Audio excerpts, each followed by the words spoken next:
Bonjour, je suis le docteur Romain Padovani, je suis psychiatre, j'exerce à Toulouse et le sujet du cours d'aujourd'hui porte sur la prescription de l'activité physique chez les personnes souffrant d'un épisode dépressif majeur. Les objectifs pour les personnes qui vont regarder le cours sont connaître l'efficacité de l'activité physique dans la prise en charge de l'épisode dépressif majeur, et puis, bien entendu, connaître les bénéfices de l'activité physique sur la santé physique. J'ai marqué la santé physique, mais il y aura aussi une partie sur la santé psychique. Et enfin, savoir prescrire les soins d'activité physique. Le plan reprend exactement les objectifs que j'ai cités dans la diapositive précédente, à savoir efficacité de l'activité physique dans le traitement de la dépression. Donc, il y aura quelques diapositives là-dessus. Ensuite, on traitera des effets connus de la pratique de l'activité physique sur la santé. Et enfin, les dernières diapositives porteront sur les modalités de prescription de l'activité physique. Donc pour traiter de l'efficacité de l'activité physique dans le traitement de l'épisode dépressif majeur, j'ai choisi deux études. La première étude, c'est cette diapositive qui est issue, donc cette étude est issue du réseau Cochrane. Elle date de 2013, elle porte sur 1356 patients et l'idée a été d'évaluer l'efficacité de l'activité physique modérée sur le traitement des épisodes dépressifs majeurs d'intensité légère à moyenne.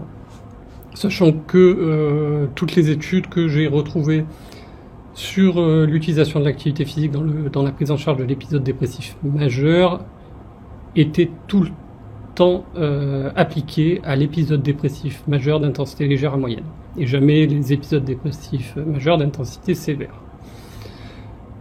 Alors, cette étude, sans m'y connaître parfaitement en recherche, s'apparente à une méta-analyse. Il y a une taille d'effet qui est calculée avec les plus de 1300 patients qui ont été intégrés dans cette étude, qui reprend plusieurs études. Et la conclusion, l'activité physique est évaluée versus une intervention témoin dans cette étude, relaxation, méditation, psychothérapie, etc. Donc les conclusions de l'étude sont formelles, 2013 donc. L'efficacité de l'activité physique dans la prise en charge de l'épisode dépressif majeur existe. Cette dernière est d'une efficacité modérée, mais du même ordre de grandeur que les traitements antidépresseurs ou les psychothérapies. Donc voici la deuxième diapositive qui traite d'une méta-analyse de 2016 cette fois-ci, qui reprend donc 25 essais, 1487 patients au total. Donc activité physique versus absence d'intervention. Les conclusions de la méta-analyse sont également formelles. L'efficacité de l'activité physique sur la prise en charge de l'épisode dépressif majeur est présente, et l'efficacité est au minimum modérée sur les symptômes, sur le traitement de la dépression. Donc, sachant que dans cette étude, on compare également l'efficacité de l'activité physique. Elle est à peu près similaire, à l'efficacité des traitements antidépresseurs et des soins de psychothérapie. Et il y a d'autres méta-analyses, puisque c'est un sujet qui est assez fréquent en ce moment dans la littérature, sport et prise en charge de la dépression, puis dans d'autres spécialités pour d'autres pathologies. Et les méta-analyses elles concluent assez souvent. Elle conclut assez souvent, à l'efficacité de la pratique du sport dans la prise en charge, dans le traitement d'un épisode dépressif majeur. Donc ces deux excellentes études montrent d'ores et déjà que le sport, l'activité physique, est utile, est efficace dans le traitement de l'épisode dépressif majeur. C'est quelque chose qui soulève pas mal de questions, parce que quand un psychiatre fait le diagnostic d'un épisode dépressif majeur d'intensité légère à modérée, alors comment on mesure que l'intensité des symptômes est légère, modérée ou sévère? Il y a deux solutions. Soit il y a les consignes de la CIM, qui en fonction du nombre de symptômes associés aux symptômes principaux, le nombre de symptômes présents permet de classer en légère, moyenne ou sévère, ou sinon il y a les échelles d'évaluation clinique qui permettent de le faire, et moi à titre personnel j'utilise très souvent et très simplement la Hamilton pour évaluer l'intensité de la dépression. En tout cas, si un clinicien se trouve devant une personne qui souffre d'un épisode dépressif majeur d'intensité légère ou moyenne ou sévère, les données de la littérature vont en faveur de la littérature qui est plutôt bien faite, vont en faveur d'une efficacité qui est à peu près équivalente entre les traitements antidépresseurs, les soins de psychothérapie et la pratique de l'activité physique. Et autre chose aussi, je le souligne alors que c'est pas l'objet du cours, et chez les fumeurs, l'arrêt du tabac aussi, qui a une efficacité à peu près équivalente à ces autres méthodes de soins. Donc je trouve que la question soulevée est assez intéressante. Donc le praticien se retrouve en face d'une personne qui souffre d'un état dépressif, et pourtant, enfin c'est l'impression que j'ai, mais je soulève la question et ça pourrait faire l'objet d'une étude de recherche ou d'une thèse, et pourtant j'ai le sentiment que les soins d'activité physique sont peu proposés en première intention, en cas d'état dépressif d'intensité légère à moyenne. Ce qui est... bon, c'est pas qu'ils doivent être prescrits systématiquement en première intention, mais ça pourrait être regrettable de ne pas le proposer, en tout cas aux personnes qui sont malades, au vu des données actuelles qui sont disponibles dans la littérature. Donc maintenant, on sait que la prescription de l'activité physique est légitime et même très adaptée en première intention chez certaines personnes. Après, c'est intéressant pour le clinicien de savoir que, en dehors du traitement de la dépression, la pratique du sport ou de l'activité physique, selon certaines recommandations qu'on évoquera à la fin, peut avoir des bénéfices autres en termes de santé physique et de santé psychique. C'est ce qu'on va détailler à partir de la diapositive suivante et dans la deuxième partie de ce cours. Donc j'ai commencé par quelque chose de très simple, c'est l'effet de la pratique de l'activité physique sur la mortalité. Alors encore une fois, je suppose que beaucoup de personnes se demandent à ce moment du cours, qu'est-ce que l'activité physique? Je le préciserai dans la troisième partie du cours, ne soyez pas inquiets. Donc la pratique de l'activité physique, donc effet sur la mortalité, vous pouvez dire aux patients que vous soignez que ça diminue de 11% le risque de décès prématuré. Donc ce qui est énorme, il y a peu de traitements médicamenteux, d'outils de santé qui permettent de diminuer le risque de décès prématuré à un tel niveau.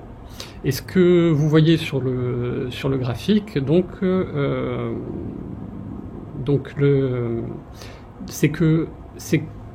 c'est que la pratique de l'activité physique au niveau recommandé, ce que j'évoquerai à la fin, c'est ce qui est sur l'abscisse 1-2, où il y a le tiret 1-2. Donc, permet de diminuer de 11% le risque de décès prématuré. Donc en fait, ce sont les efforts les plus faibles, on le voit sur cette première partie de la courbe qui a une forte partie descendante, qui ont le plus d'impact sur la santé. Après, si on pratique le sport 2 fois plus que les recommandations, c'est le petit trait 2-3 après, ou 3 fois plus, le petit trait après, etc. Donc ça continue à diminuer, mais de façon moins importante que la base des recommandations qui a un effet très important. Alors on voit bien sûr, tout le monde l'a remarqué, qu'à la fin de la courbe, si on fait beaucoup trop de sport, ça commence à avoir un effet délétère sur la santé, mais pas aussi délétère que la première partie de la courbe, où on voit que l'absence de la pratique d'activité physique, par contre, est associée à un risque de décès prématuré plus significatif que si on fait du sport. Donc, en gros, cette diapositive montre d'abord la réduction importante du risque de décès prématuré en pratiquant le sport, et l'effet important des premiers efforts, les efforts minimes, qui sont ceux des recommandations. Vous verrez, ce ne sont pas des pratiques de sport effrénées, ce sont des petits efforts, et ce sont ces petits efforts qui ont l'efficacité la plus importante sur le risque de mourir. Voilà. Donc ça, c'est important aussi de pouvoir, bien sûr, si on prescrit des soins d'activité physique, de pouvoir en informer les patients que le bénéfice, il ne va pas être que sur le traitement de la dépression, mais aussi sur la mortalité. Donc voilà, de façon plus précise sur cette diapositive, moi ce que je voulais vous dire, c'est que il y a effectivement un effet sur la mortalité qui est peut-être le plus important, mais il y a un effet significatif sur le risque de moins tomber malade, de moins souffrir de pathologies physiques, et c'est très établi pour les cas de pathologies que j'ai cités là. Donc la pratique du sport, bon vous savez lire, mais je le cite quand même, hein, la pratique du sport est associée à une diminution du risque de 20% de souffrir de cancer du sein, de 8% de souffrir d'une tumeur maligne du côlon, est associée à une diminution de 14% de toutes les coronaropathies, de toutes les pathologies coronaires, et donc à risque bien entendu de souffrir d'un infarctus du myocarde, et une diminution de 14% du risque de souffrir d'un diabète de type 2. Donc sur cette diapositive, donc c'est quelque chose de très important sur l'effet de l'activité physique sur la santé physique, et cette diapositive porte sur les conséquences de la sédentarité sur la santé physique, les pathologies physiques et le risque de décès prématuré. Donc ce qui est très important, c'est de savoir que ça a été établi au niveau scientifique qu'il faut absolument éviter de rester assis en permanence. Et en gros, les recommandations, vous verrez, sont de jamais passer une heure entière assise, mais toujours d'avoir au moins quelques minutes debout et en mouvement. Et pourquoi ? Parce que les études, donc celles que je cite dans cette diapositive, montrent que la sédentarité, c'est une catastrophe en termes de conséquences sur la santé physique. Au-delà de 7 heures assis sans bouger par jour, chaque heure de la journée passée entièrement assise augmente de 5 à 12% le risque de décès prématuré. Donc c'est ce que montre cette courbe. Donc plus le nombre d'heures assises sans bouger augmente, plus le risque de décès prématuré augmente. On le voit très bien sur la courbe de cette diapositive. On voit aussi qu'effectivement, si on passe moins d'heures assis, le risque de décès prématuré diminue. Et donc c'est très important parce que dans les recommandations d'activité physique, il n'y a pas que l'exercice physique, il n'y a pas que le cardio, il y a aussi la lutte contre la sédentarité, et ces données scientifiques ont permis d'élaborer les recommandations en termes d'activité physique, et donc d'associer absolument aux recommandations de cardio tous les conseils de lutte contre la sédentarité. Sachant que la lutte contre la sédentarité, il semble que ce soit clairement associé aux écrans, télévision, ordinateur, etc. Donc maintenant que on a des notions de l'effet de l'activité physique sur la santé physique, je vais vous en donner quelques-unes sur l'effet de la pratique de l'activité physique sur la santé psychique. Première étude, donc une étude rétrospective aux États-Unis qui porte sur 1 237 000 personnes. Donc je passe les détails de l'étude qui a quand même un avantage, c'est d'avoir une cohorte énorme, qui a quand même un inconvénient, c'est que c'est une étude rétrospective, mais quand même on peut en tirer quelques enseignements intéressants. En tout cas, les auteurs concluent à la lecture des résultats de leur étude que en cas de pratique d'un exercice physique, le risque de souffrir un jour d'exercice physique régulier, le risque de souffrir un jour de troubles psychiques diminue de 11,8 à 22,3%. Et sur cette diapositive, elle est également très intéressante parce que c'est une étude prospective qui a été faite en Grande-Bretagne, qui porte sur moins de sujets, mais quand même pas mal, 4257 adolescents. La question, ça a été, en cas de pratique du sport pendant l'adolescence, est-ce que ça a un impact sur le risque de souffrir à la majorité d'un état dépressif?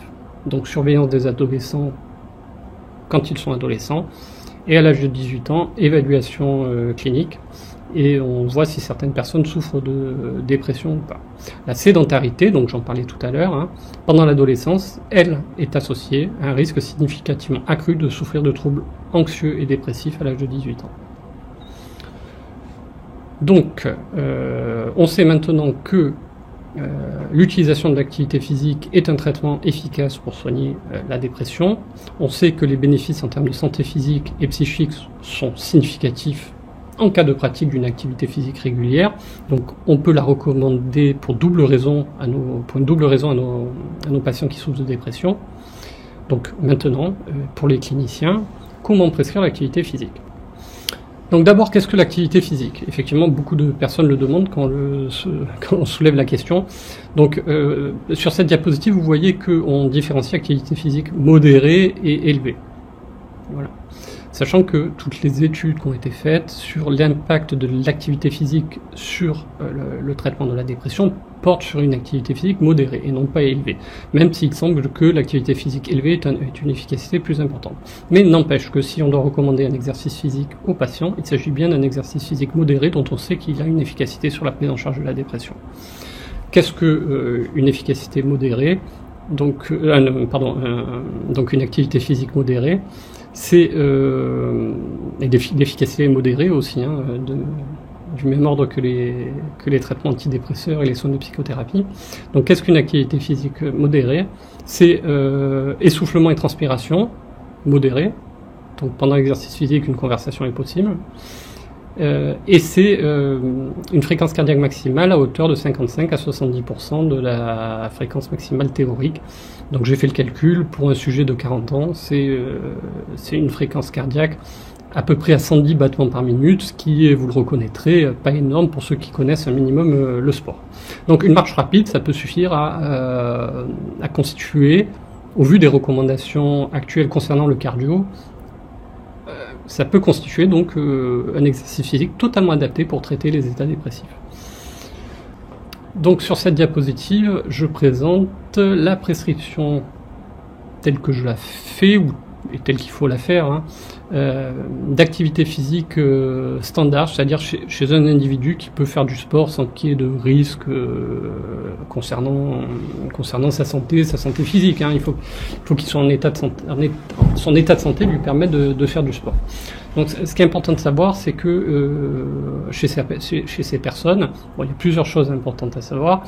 La première chose, c'est que chez les personnes qui n'ont pas besoin d'un accompagnement spécifique, ces soins ne sont pas remboursés. Et en général, ils le font seuls, ils peuvent se faire accompagner par des professionnels du sport, mais ce ne sont pas des soins qui sont remboursés par l'assurance maladie.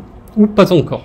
Pas encore, parce qu'il semble que, moi c'est ce que j'entends dire, mais je ne sais pas si c'est vrai, mais que l'ambiance soit favorable ensuite, en prévention tertiaire, en traitement et en prévention tertiaire, ce soit des soins qui soient un jour remboursés par l'assurance maladie. Alors, les recommandations portent sur 4 points. Les 2 premiers sont hyper importants, mais les 2 suivants le sont aussi, parce qu'on s'est basé là-dessus, de toute façon, pour évaluer l'efficacité de l'activité physique dans la prise en charge de la dépression. Donc le premier point, c'est la lutte contre la sédentarité. Qu'est-ce qu'il faut dire aux patients ? Il faut leur dire que chaque heure de la journée, il faut que pendant au moins 3 minutes, ils soient debout et en mouvement, au moins une fois par heure, chaque heure de la journée. Bien sûr, on enlève bien entendu la nuit de sommeil et les siestes dans ces conseils.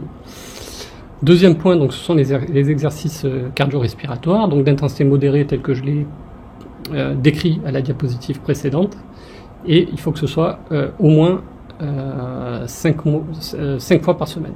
Au moins 5 fois par semaine. Bon, il faut conseiller aux patients, je pense, de partir sur l'idée de pratiquer ces 30 minutes d'exercice tous les jours pour que ce soit fait au moins 5 fois par semaine. Ensuite, il faut qu'il y ait 2 exercices de 10 minutes par semaine de renforcement musculaire. Donc chez les hommes, ça peut être des haltères, ça peut être n'importe quel type de renforcement musculaire. Chez les femmes, c'est plutôt abdos, gainage, etc. Et des exercices de stretching aussi 2 fois 10 minutes, donc étirement ou yoga. Donc 2 fois 10 minutes par semaine. Donc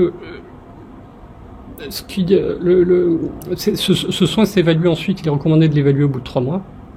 Mais ça ne veut pas dire qu'il ne faut pas revoir le patient avant. La surveillance de la tension artérielle est recommandée 1 fois par mois.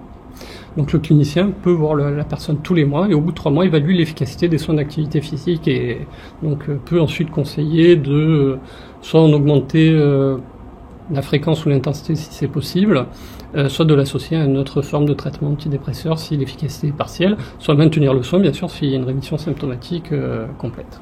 Donc cette diapositive, c'est le modèle de prescription que j'utilise pour prescrire les soins chez les personnes qui ont des problèmes de santé physique ou qui ont un problème de santé psychique sévère, chronique, pour lequel un accompagnement est quand même préférable pour la pratique du sport. Et dans ce cas-là, on peut demander à un kinésithérapeute de réaliser l'accompagnement selon les modalités que j'ai déjà décrites, mais avec plus de prudence s'il y a des problèmes de santé physique, tel que je le détaille dans cette diapositive que je vous laisserai lire. Donc la prescription comprend une séance initiale plus qu'une séance de psychothérapie, de kinésithérapie, et donc selon les modalités habituelles de prescription des soins de kinésithérapie. Donc voilà, donc ça c'est pour la dépression. Juste, je profite d'être, je crois, la dernière diapositive, ou presque la dernière, pour dire qu'il commence à y avoir des papiers sur l'utilisation de l'activité physique pour le traitement des personnes qui souffrent de schizophrénie, avec des bénéfices qu'on est en train d'évaluer mais qui semblent intéressants.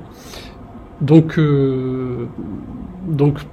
voilà, ça semble tout à fait intéressant de prescrire les soins d'activité physique chez les personnes qui souffrent de schizophrénie, en termes de santé psychique et bien entendu en termes de santé physique, de prise en charge du syndrome métabolique. Et dans ce cas-là, il est tout à fait légitime de prescrire des soins d'activité physique sous cette forme.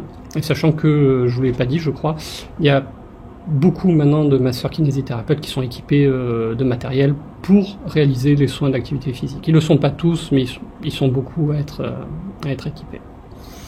Donc, les 3 points à retenir, donc c'est très simple, hein, les points importants, c'est de savoir que la prescription d'activité physique en cas d'épisode dépressif majeur d'intensité légère à modérée, ça a une efficacité qui est tout à fait intéressante dans la prise en charge thérapeutique.